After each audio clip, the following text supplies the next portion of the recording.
বললে হবে না বাবা, সবার আগে একটু অনুভবের দরকার। আর অনুভব যদি করতে না পেরেছে, কীর্তন গাওয়া বা শোনা দুটোই বৃথা হয়ে যায়। তাহলে যতজন ভক্তবৃন্দ বসে আছেন, দাঁড়িয়ে আছেন, আমি কীর্তনী আমার সম্প্রদায়, প্রত্যেককে অনুভব করতে হবে এই যে আমাদের শেষের দিনে হরিনাম ছাড়া গতি নাই। এই যে আমরা সবাই বলে যাচ্ছি, সবাই শুনছি, একটু মিলিয়ে দেখেন তো মা, এই কলিযুগে হরিনাম ছাড়া গতি আছে? গতি যদি থাকতো বাবা, যে যত বড় ধনী হোক না কেন, যার যত টাকা থাকুক না কেন, যার যত অর্থ থাকুক না কেন, কেউ যদি সারা জীবনটা দিল্লি বোম্বে কাটিয়ে দেয়, সোনার পালঙ্কে ঘুমায়, কেউ যদি টাকার বিছনা করে ঘুমায়, তবু কিন্তু শেষের দিনে এরা তোমার কেউ আপন নয়। এসেছো একা, তুমি যাবে একা। যেদিনে ধরায় এসেছিলে তুমি কাউকে সঙ্গে আনো না, আরে যেদিনে ধরা থেকে চলে যাবে তুমি কাউকে সঙ্গে নিয়ে যাবে না। তাহলে কিসের জন্য এত আমার আমার কথা? ছেলে আমারে, মেয়ে আমারে, জায়গায় আমারে, জমি আমারে, বৈভব আমারে, বিষয় আমারে, বন্ধু আমার, কিন্তু যতই আমার করো না কেন, একেবারে যদি বাঁশি বেজে যায়, পড়ে থাকবে তোমার সরকারি ক্ষমা। এসেছো একা, তুমি যাবে একা। মায়েরা, শেষের দিনে কেউ যাবে তোমার? যতই বলুক না কেন, আমি তোমায় জীবন দিয়ে ভালোবাসি, আমি তোমার প্রাণ দিয়ে ভালোবাসি, আমি তোমার ছাড়া থাকতে পারি না। যত বলুক না কেন, এত এত ভালোবাসি। যেমন এসেছো একা, তেমন যাবে একা। এসেছো হাতে করে কিছু আনোনি, আর যেদিনে চলে যাবে সেদিনও তুমি কিছু নিয়ে যাবে না। তবে সাথ দেবে কি? তোমার কর্মফল। তুমি যেমন কর্ম করবে তোমার তেমন সাজা পেতেই হবে। এই যে আমরা মানুষরা না বাবা, ভুল ভাল সিদ্ধান্ত নিই, অনেকে দোষ চাপায়, অমুকের জন্য আমার জীবনটা বরবাদ হয়ে গেল, অমুকের জন্য আমার জীবনে এত কষ্ট, অমুকের জন্য জীবনে আমার এত দুঃখ। সব ভুল, কোনোটাই ঠিক নয়। মনে রেখো, তোমার সুখ দুঃখ তোমার উপরে, কারণ তোমার কর্মই তোমাকে নিয়ে যাবে সুখের পথে, তোমার কর্মই নিয়ে যাবে তোমার দুঃখের পথে। কতদিন তুমি হরিবাসরে বসেছো, কতদিন তুমি ভাগবত আসরে গেছো, কতদিন একাদশী করেছো, কতদিন গোবিন্দ চরণে নয়ন জলে তুলসী দিয়েছো। এই ভালো ভালো কর্মগুলো তোমার সাথ দেবে। তবে মায়েরা, আর একটি গ্যারান্টি আমি দিতে পারি, আর একজন তোমার সাথ দেবে। সে কে জানো? ওই গ্যারান্টিটা আমি দিচ্ছি। আমার এলাকায় নিয়ম আছে বাবা, সে যত বড় লোক হোক আর যত গরিব হোক, যার বাড়িতে আছে তো খুব ভালো, আর যার বাড়িতে নাই, দুটো জিনিস ভাড়া করতে হবে, একটা হলো খোল আর একটা হলো করতা। আর যখন মরা দেহটা কাঁধে নিয়ে যায়, কি বলে? বলো হরি, বলো হরি। কি মাইরা বলে তো আপনাদের এই এলাকায়? বলে তো, মানুষ মরে গেলে বলো হরি হরি বল। কেন বলবো?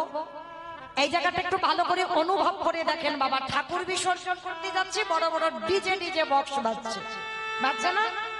শুধু বাবা ভ্যানে করে এখন যাচ্ছে না, লরিতে করে বাবা বক্স বেঁধে ডিজে বাজাতে বাজাতে যাচ্ছে। কি যাচ্ছে তো? তাহলে যেদিন আমাদের দেহটা বিসর্জন হবে, সেদিন কি একটা ডিজে বক্স বাজাতে বাজাতে গেলে হতো? নিশ্চয়ই হতো। তাহলে হচ্ছে না কেন? এই জায়গায় চৈতন্য মহাপ্রভু শিক্ষা দিলেন, ওরে কলির জ্ঞানন্ধজি, পিছনের দিকে তাকিয়ে দেয়, যেমন এসেছিস একা, যাচ্ছিস একা, আর সাত দিচ্ছে কে? এই হরি নামে যাবে, কেউ সাথে যাচ্ছে না। আমার পচা দেখো দেহ যা,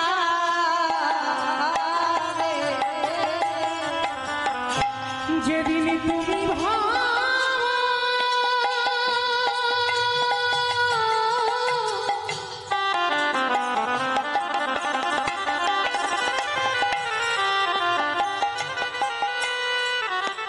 যেদিন তুমি ভাবো,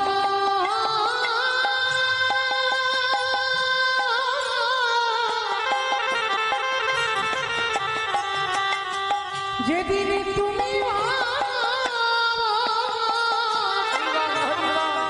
ওই ভাব পারি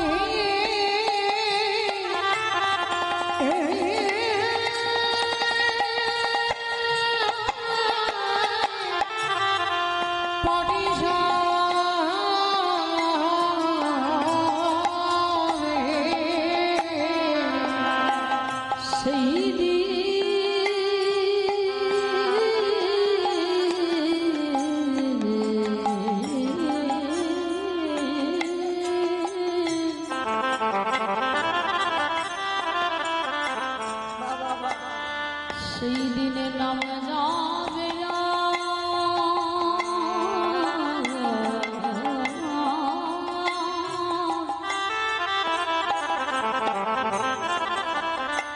এই পচা দেহ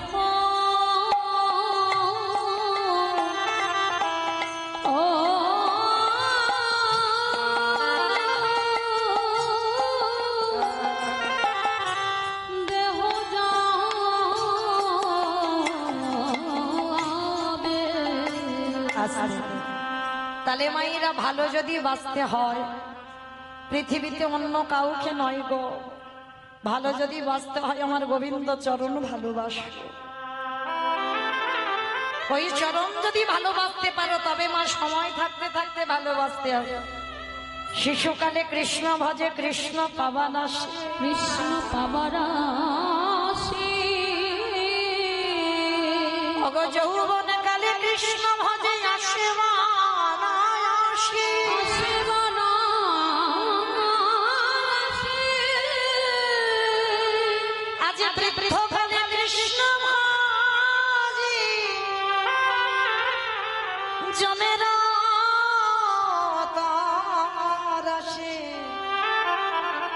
মহাজনেরা কি বলছেন? সময় থাকতে ভজন করতে হবে, সকাল সকাল ভজন করবে।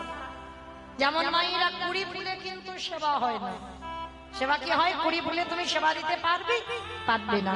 আবার বাসি ফুল ঝড়া ফুলেও তুমি সেবা দিতে পারবে না, সে ফুল গোবিন্দ সেবায় লাগে না।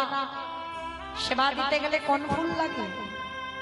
আজকের ফোটা ফুল, সত্য পুষ্পটিত ফোটা ফুল। তার মানে দেহতত্ত্বের দিকে একবার তাকিয়ে দেখে। কুড়ি ফুল হলো আমাদের বাল্যকাল। এই বাল্যকালে ভজন হয়, হরি বল। বাল্যকালে ভজন হবে, ভগবানের সেবা দেবে, কিন্তু সে সেবায় মা তৃপ্তি পাবে না, শান্তি পাবে না, কারণ তুমি তো কিছু বুঝছো না।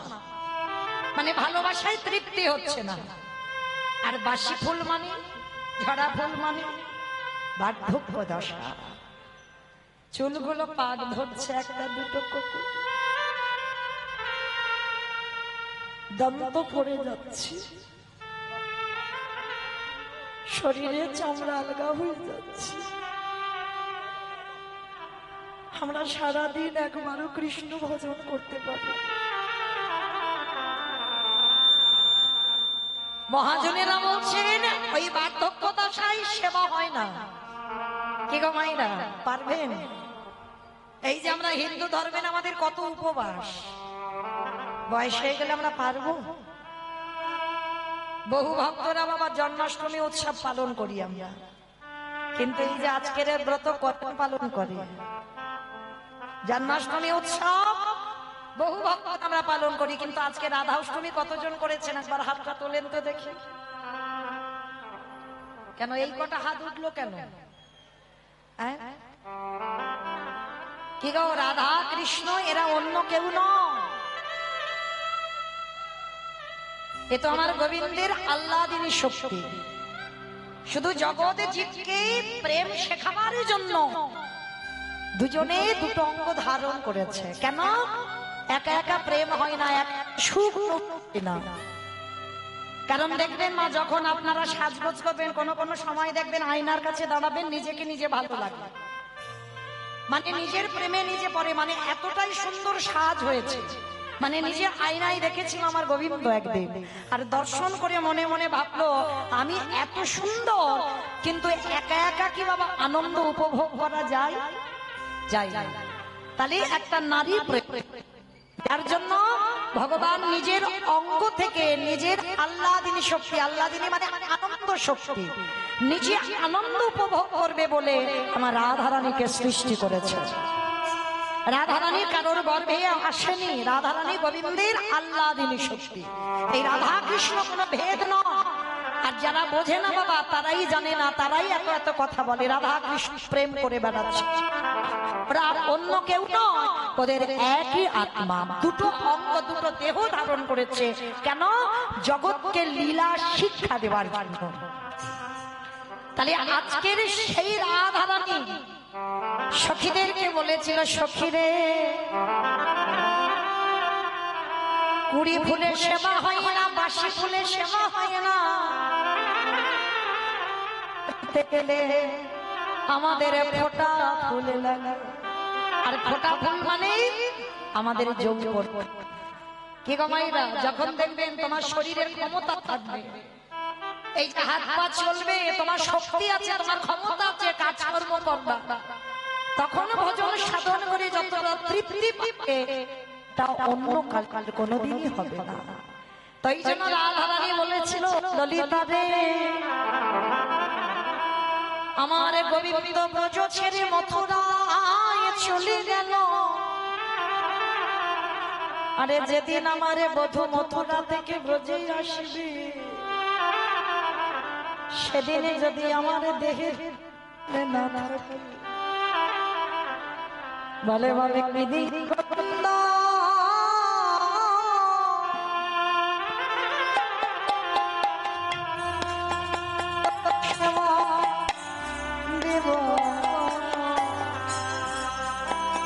আমার যৌবন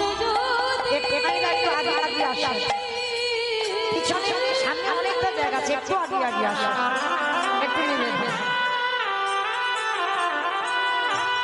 আমার যৌবন যদি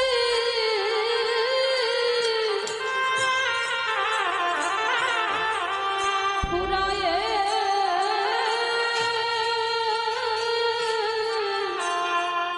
গেল,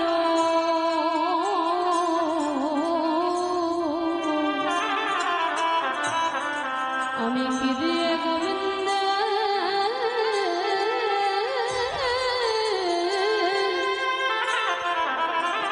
বলে বলে সেবা করিব। ওরে ললিতা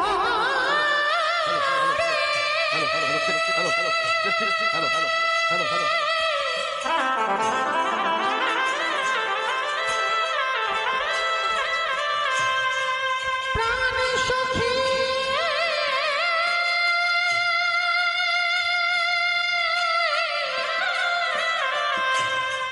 সখী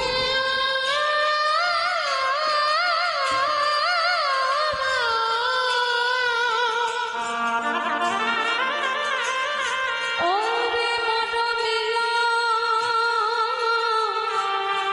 সখী রে,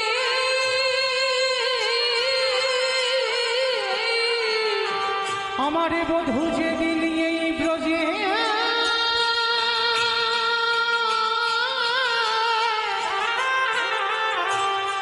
ব্রজে ফিরে ফিরে আসিবে,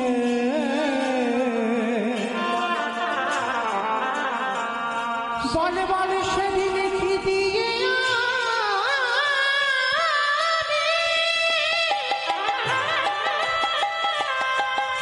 কি দিয়ে আমারে বাঁধা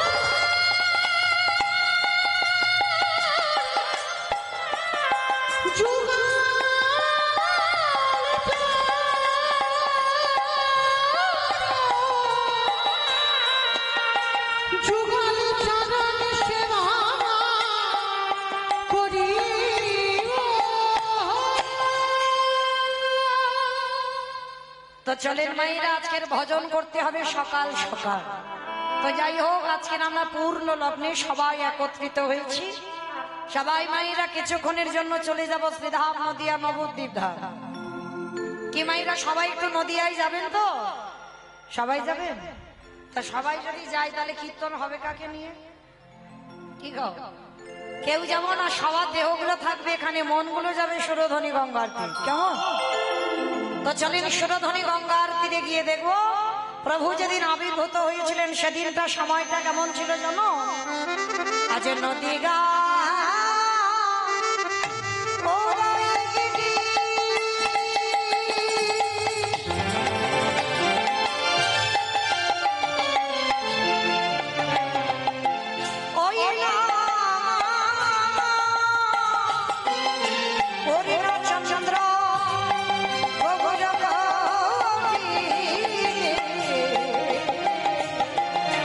ওই নদিয়ায়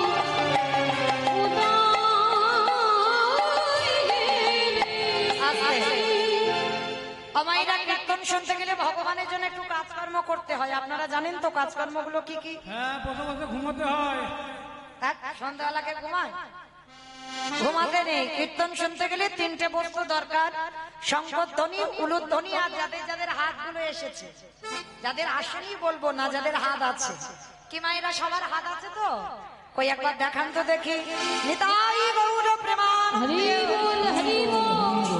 বাহ, তা যাদের যাদের হাত আছে একটু উলুধ্বনি বা সন্ধ্যাবেলা। আজ নদী গা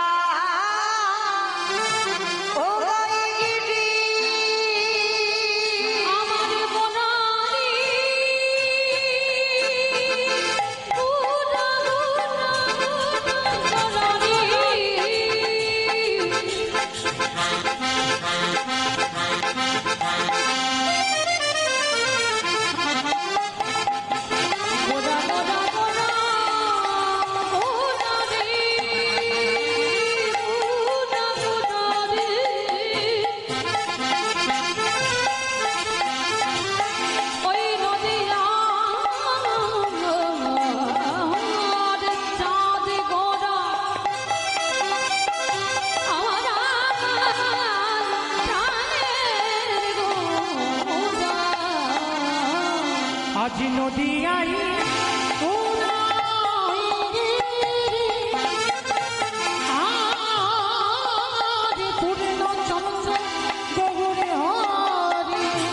কৃপা করি হইল আজ কৃপা করে হইল কৃপা করে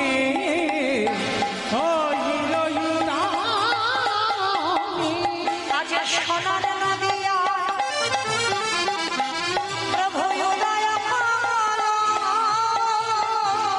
সোনার নদী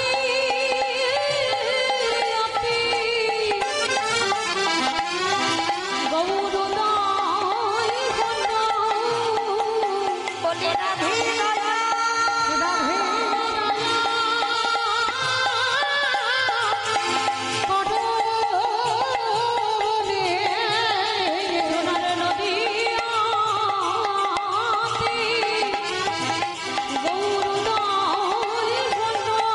ওই না কলির জীব উদ্ধার।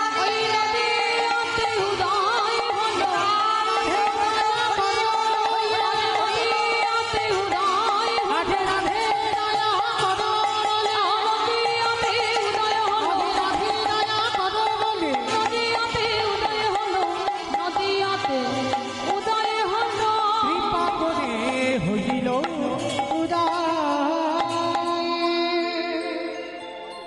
মাইরা এইবার একটু আমি বলবো, মন প্রাণ দিয়ে আস্বাদন করবে, নিস্তব্ধ হয়ে, কেমন? কোনো কথা নয়, কোনো গন্ডগোল নয়। কলিকালে যিনি সত্যতে নারায়ণ, ত্রেতাতে রাম, দাপরে কৃষ্ণ, কলিতে হলো গৌরাঙ্গ। চারটে যুগে ভগবান চার ভাবে অবতীর্ণ হয়েছে, কিন্তু যেই নারায়ণ, যেই রামচন্দ্র, যেই কৃষ্ণ, সেই তো গৌর।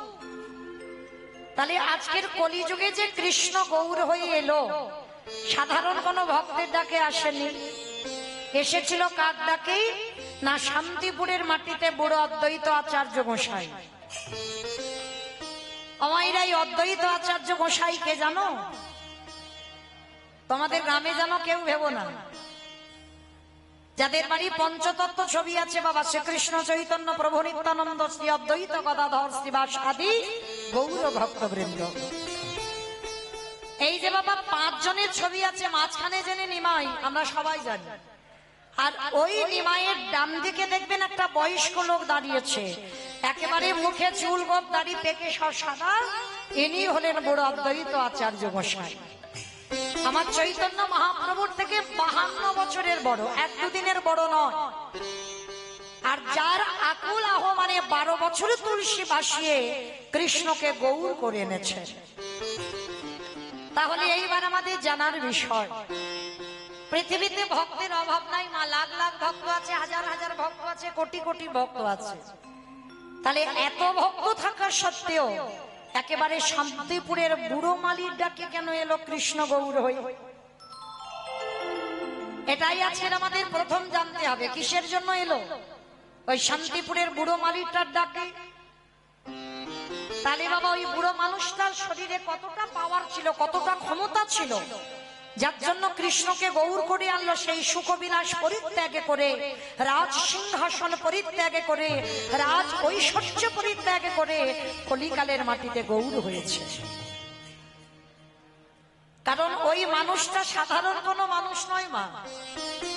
ওই মানুষটা ছিল যার একটা নাম হচ্ছে মৃত্যুঞ্জয়। আচ্ছা বলো তো বাবা, মৃত্যুঞ্জয় কোন ঠাকুরকে বলে? শিব ঠাকুরকে। বাহ, শিব ঠাকুরের নাম হচ্ছে মৃত্যুঞ্জয়। কেন মৃত্যুঞ্জয় বলা হলো?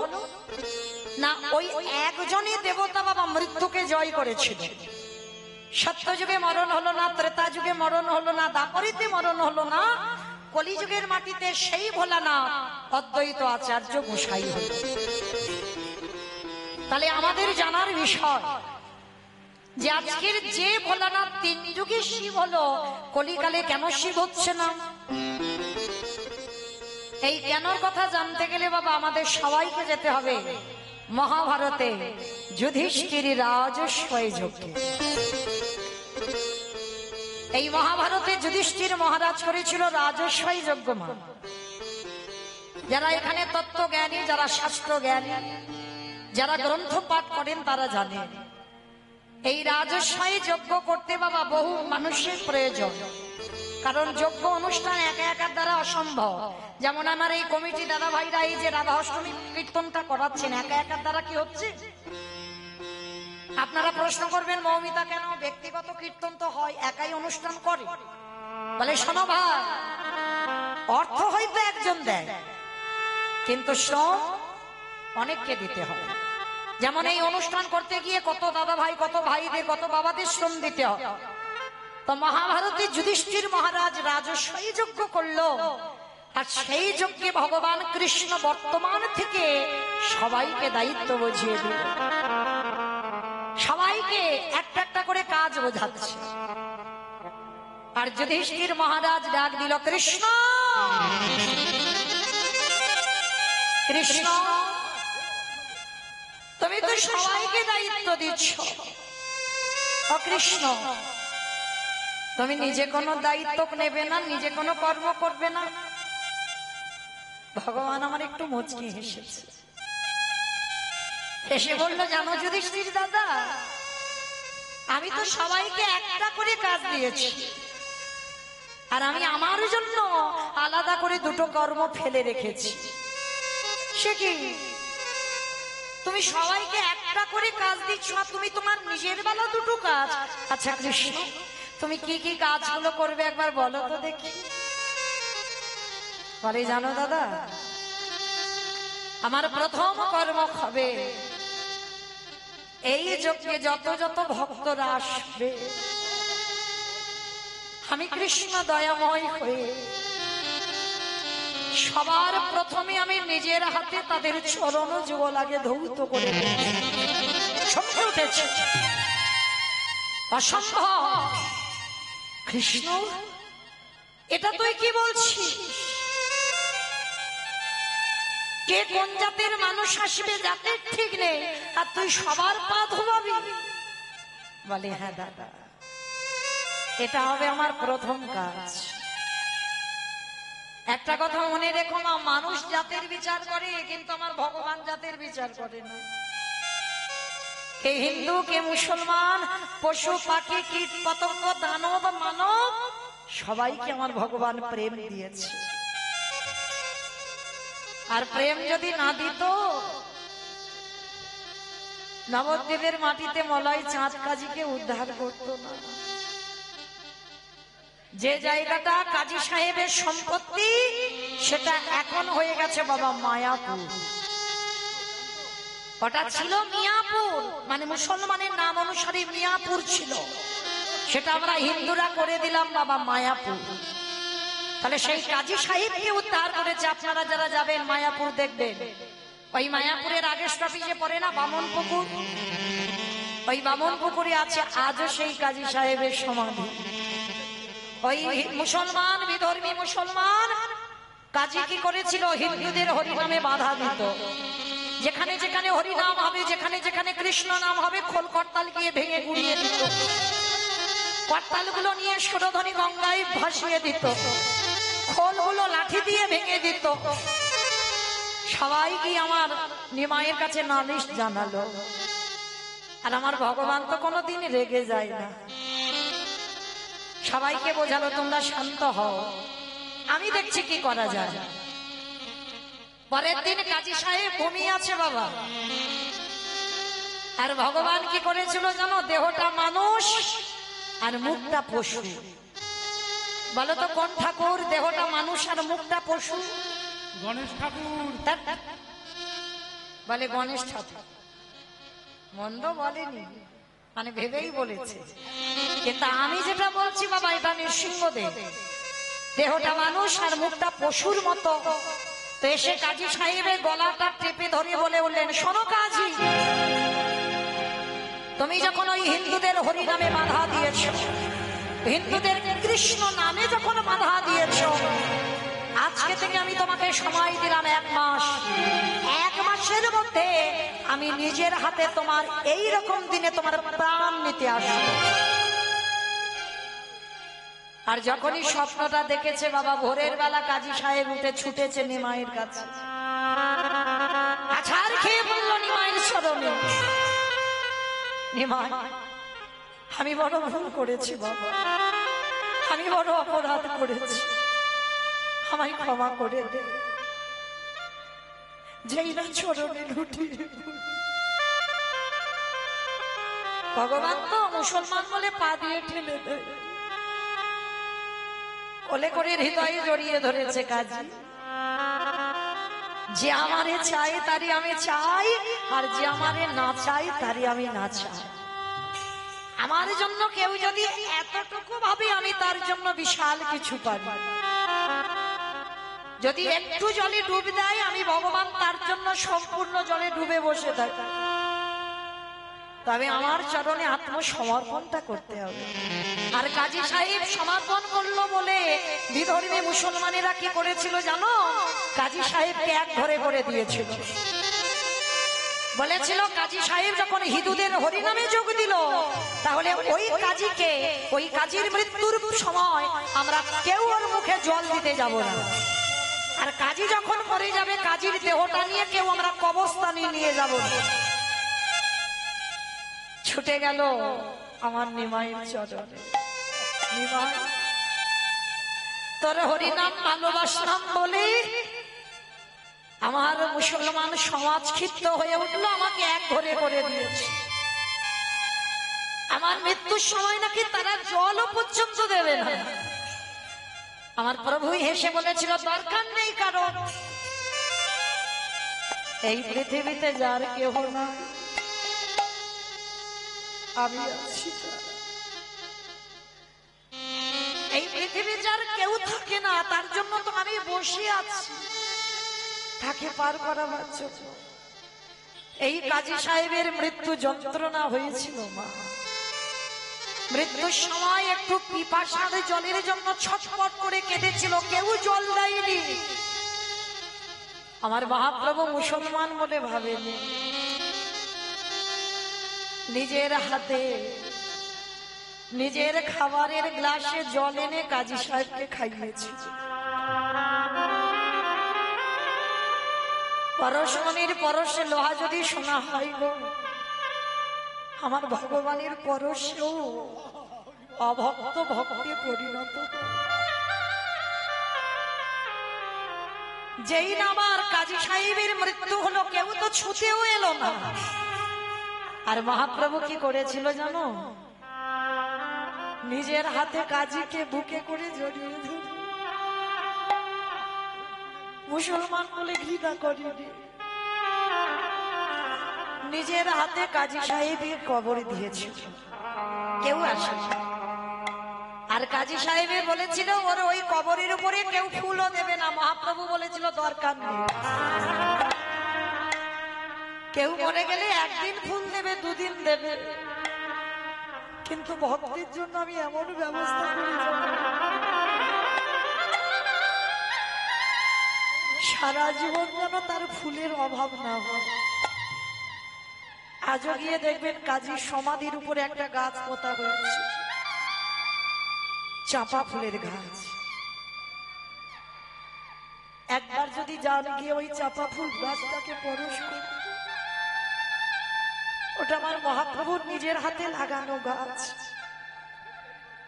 মানুষ কবরের উপরে একটা দুটো ফুল দেবে, আর ওই চাপা ফুল থেকে, চাপা ফুলের গাছ থেকে শত শত ফুল ওই কাজী সাহেবের কবরের উপরে পড়ে।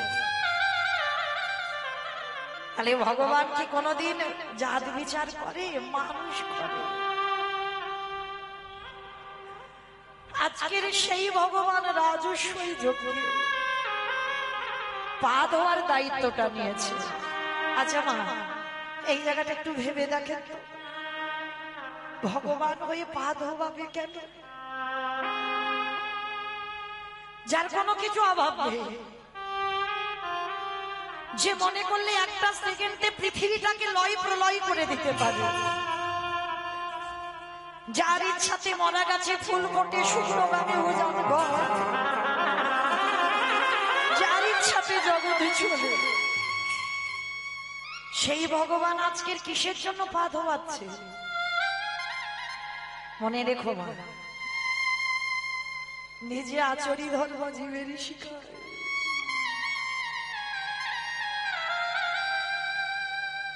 নিজে না করলে ধর্ম জীবকে শিখানো যায়। আমি যদি আমার বাবা মাকে সম্মান না করি, আমার কথা শুনে বাবা কেউ শিখবে বলে কিছু মনে হয়? আমি যদি বৈষ্ণব দেখলে, আমি যদি নত জানু না হই, আমাকে দেখে কেউ শিখবে বলে মনে হয়? আমি যদি সাধুগুরু বৈষ্ণব চরণে নত হই, তবেই আমাকে দেখে শিখবে। আমি কৃষ্ণ বলে কাঁদলে তবে জগতের জীব কাঁদবে।